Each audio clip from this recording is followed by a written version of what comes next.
everyone to another episode. Come on in, Doc. Come on in. Just make yourself comfortable there. Morning, everyone, to another episode here, Doctors of Podiatry. Yesterday, obviously you guys don't know yet, but I will go ahead and post yesterday's case, a spitting image of what we're doing today.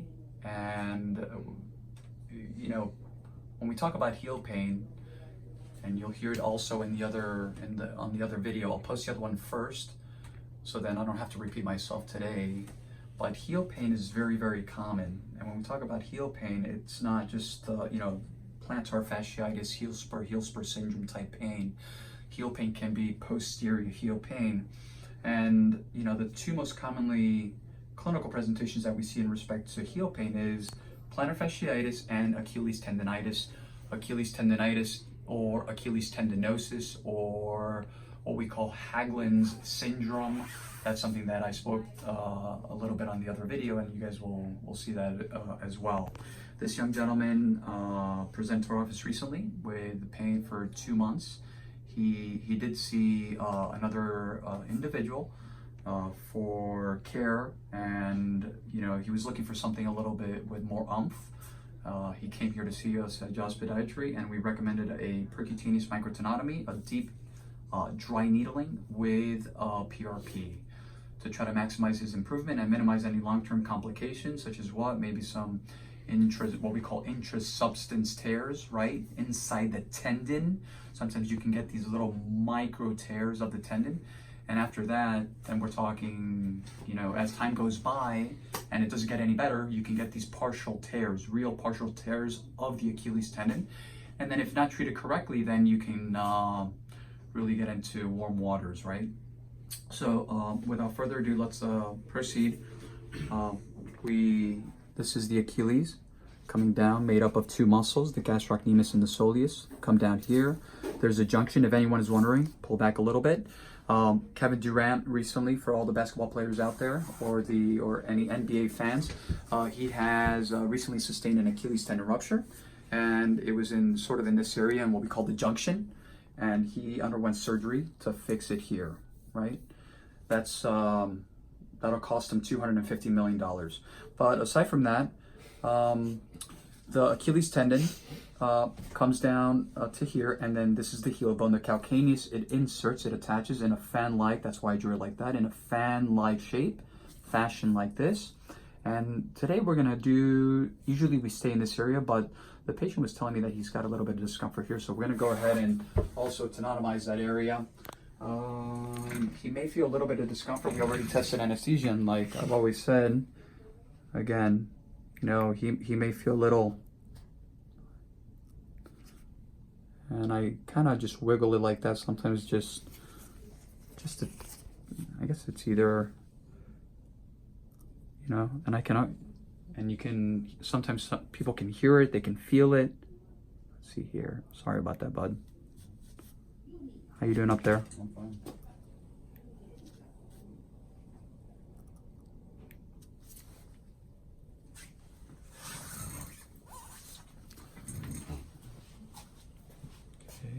Go to the other one.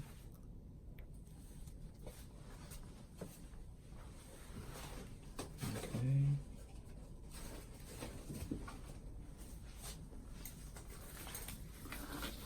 So then this is the area where it bothers him. So basically what we do is we go down to the down all the way to the bone. We don't put, there you go. Once you get to the bone, boom, you come out, and then we go to the next one. Sometimes it falls through, it doesn't have to be so hard, very light.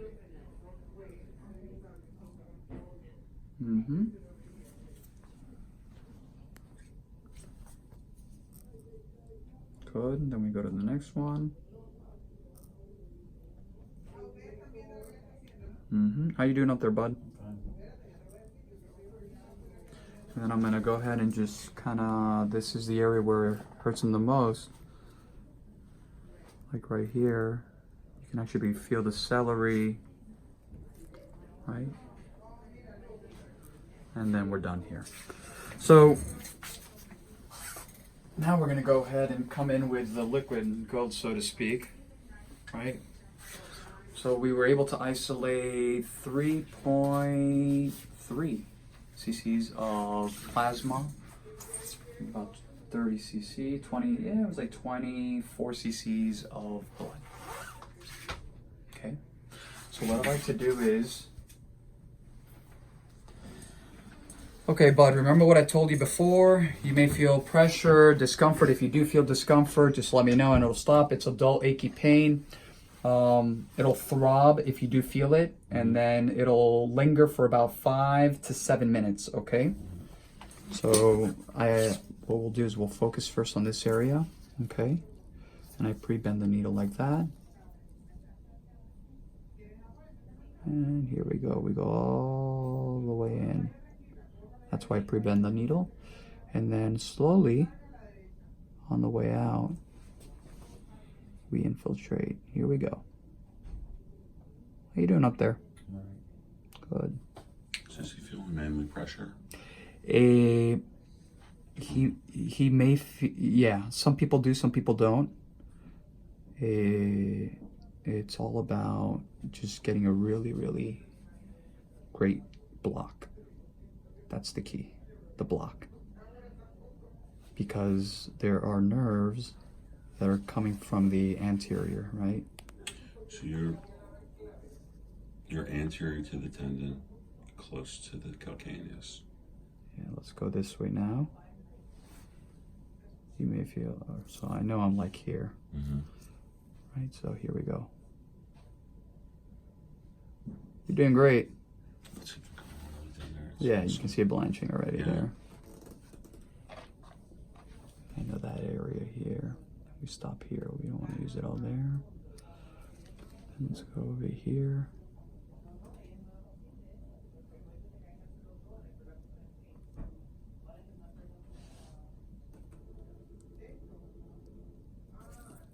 Over there. Aiming to that. You see it over there. Mm-hmm.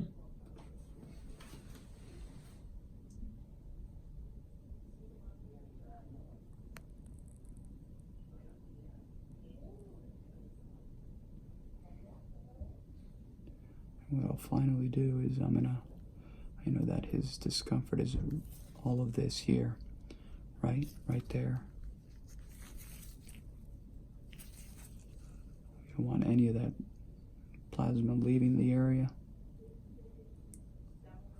All of this here. So I'm going to drop the rest here. It's going to blanch a lot here now.